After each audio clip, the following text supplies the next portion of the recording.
حق کہا جاتا ہے جس کا انکار نہیں کیا جا سکتا۔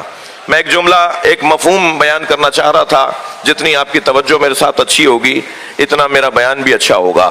میری مراد ہرگز داد و دہش نہیں ہے، مجھے آپ کی تعریف اللہ نہ کرے، اللہ مجھ سے راضی ہو جائے، امام حسین مولا عباس راضی ہو جائے تو میری محنت سوارت ہو جائے گی۔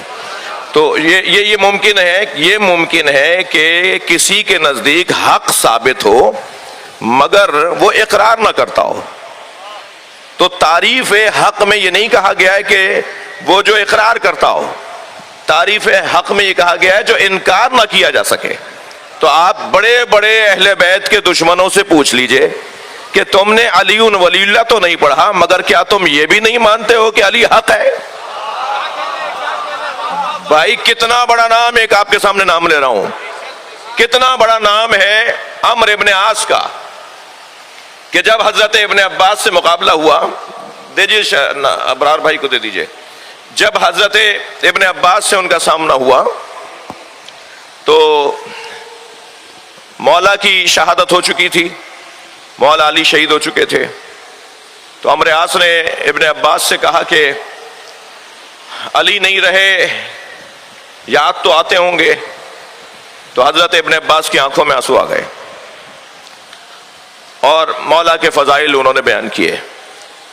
تو عمرو عاص نے ایک جملہ یہ کہا کہ اے ابن عباس، کیا تم یہ جانتے ہو کہ علی کی یہ عظمتیں صرف تمہیں پتہ ہیں؟ ذرا رکو، ذرا صبر کرو۔ اپنے خیمے میں گیا اور ایک صندوق سے ایک کاغذ نکال کے لایا جس پر 10 اشعار لکھے ہوئے تھے مولا علی کی شان میں۔ کہنے لگا میں نے لکھے ہیں علی کی شان میں، جس کا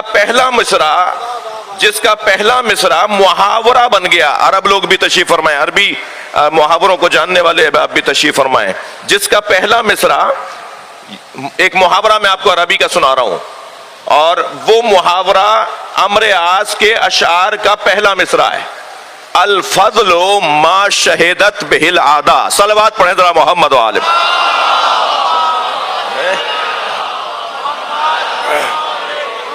ایک اور بلند صلوات۔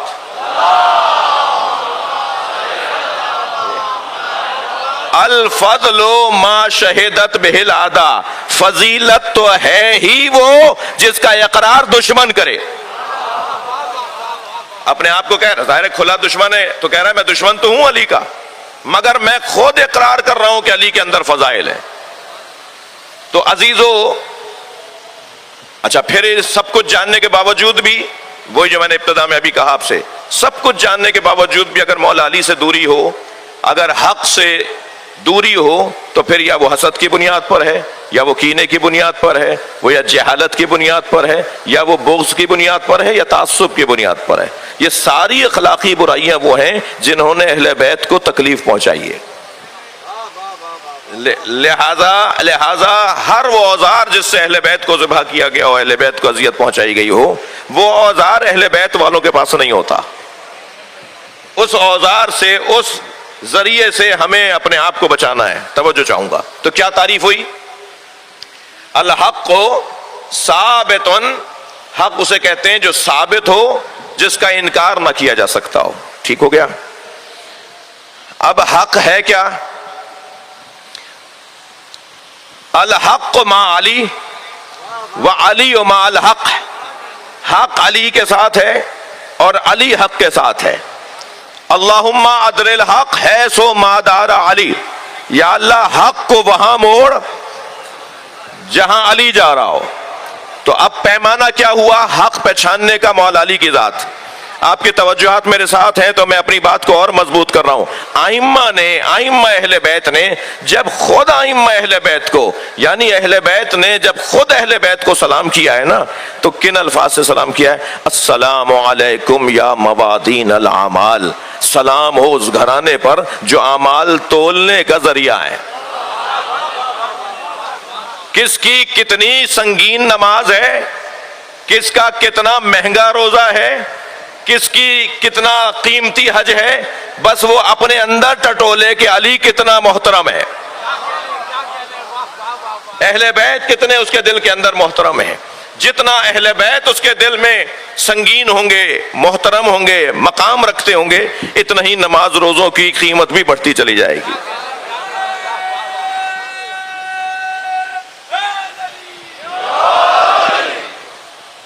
توجہ کر لیا آپ نے؟ میں اسی منزل پر سیدہ کی خدمت میں آپ کے ساتھ مل کر ایک سلام کروں، بی بی کی یاد میں ذرا کچھ دیر کے لیے ایک جملہ کم سے کم سن لیجئے۔ فاطمہ اس کے ابجد صغیر ہیں 9،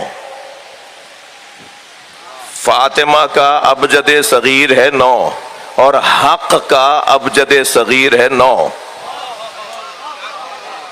علی فاطمہ کے ساتھ ہے، فاطمہ علی کے ساتھ، حق علی کے ساتھ ہے، علی حق کے ساتھ ہے۔ نبی مکرم نے کبھی سیدہ کو معیار قرار دیا؟ جس سے فاطمہ راضی اس سے اللہ راضی، جس سے فاطمہ ناراض اس سے اللہ ناراض۔ اور کبھی معیار قرار یہ دیا کہ حب علی اللہ اکبر حبہ ایمان و بغضہ کفر، یعنی اگر پیمانہ لینا ہے ایمان کا اور کفر کا تو وہ علی کی محبت ہے۔ تو اللہ نے حق سے ہمیں آشنا کیا اور اللہ چاہتا ہے کہ حق آشنا بنے، حق چھوڑنے والے نہ بنے۔ قرآن مجید میں یوں تو حق سے متعلق اور حق کے تعارف سے متعلق بہت سی آیات ہیں، مگر اپنے مضمون میں 3 آیتوں کی طرف آپ کی توجہ چاہوں گا۔ ایک جگہ ارشاد ہو رہا ہے وَلَا تَلْبِسُوا الْحَقَّ بِالْبَاطِلِ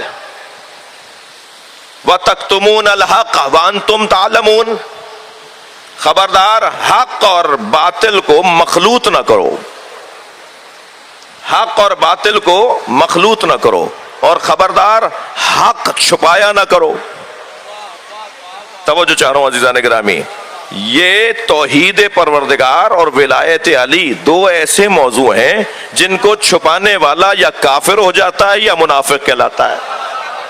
زیست کو موت کا عنوان بنا دیتی ہے، زیست کو موت کا عنوان بنا دیتی ہے، خانہ دل کو یہ زندان بنا دیتی ہے، اور بغض حیدر کے سقیفائی مرض سے بچنا، بغض حیدر کے سقیفائی مرض سے بچنا یہ مسلمان کو شیطان بنا دیتی ہے۔ نعرہ تکبیر! اتنا بڑا مجمع نعرہ تکبیر اتنا آہستہ سے لگائے گا تو اسلام آباد تک جو آپ کہنا چاہتے ہیں آواز جائے گی نہیں۔ یہ آواز وہاں تک پہنچانی ہے تاکہ ان کو پتہ چلے کہ عزاداروں کو جو مشکلات ہیں وہ دور کیسے ہوں گی۔ نعرہ تکبیر! نعرہ رسالت! حضور لگا دو بسم اللہ۔ نعرہ حیدری! حیدری! حیدری! حیدری! حیدری! حیدری! برائے خوشنودی محمد و آل محمد بلند تر صلوات! بھائی ماشاءاللہ آپ کی توجہات بھرپور ہیں۔ اللہ قرآن مجید میں حق اور باطل کو مخلوط کرنا پسند نہیں کر رہا ہے۔ خبردار حق اور باطل ایک ساتھ نہیں ہے۔ اگر آمادہ ہے تو مثال دے دوں، نہ جانے مجھے پتا ہے لیکن میں نہیں چاہ رہا کہ بیان کروں کہ کیا خط میں لکھا تھا شام کے حاکم نے مولا علی کو۔ خط تو نثر میں تھا، علی نے نظم میں جواب دیا۔ اب وہ سارا خط تو یقیناً میں نہیں پڑھوں گا، لیکن اس آیہ کریمہ میں جو اللہ نے رہنمائی کی ہے کہ خبردار وَلَا تَلْبِسُوا الْحَقَّ بِالْبَاطِلِ، حق اور باطل کو مخلوط نہ کرو اور حق کو چھپاؤ بھی نہیں، اور اگر تم ایسا کرو گے تو گویا تمہاری بے عملی ثابت ہوگی۔ وَأَنْتُمْ تَعْلَمُونَ، تم جانتے ہو اس کے بعد ایسا کر رہے ہو۔ جو جانتا ہوا ایسا کر رہا ہو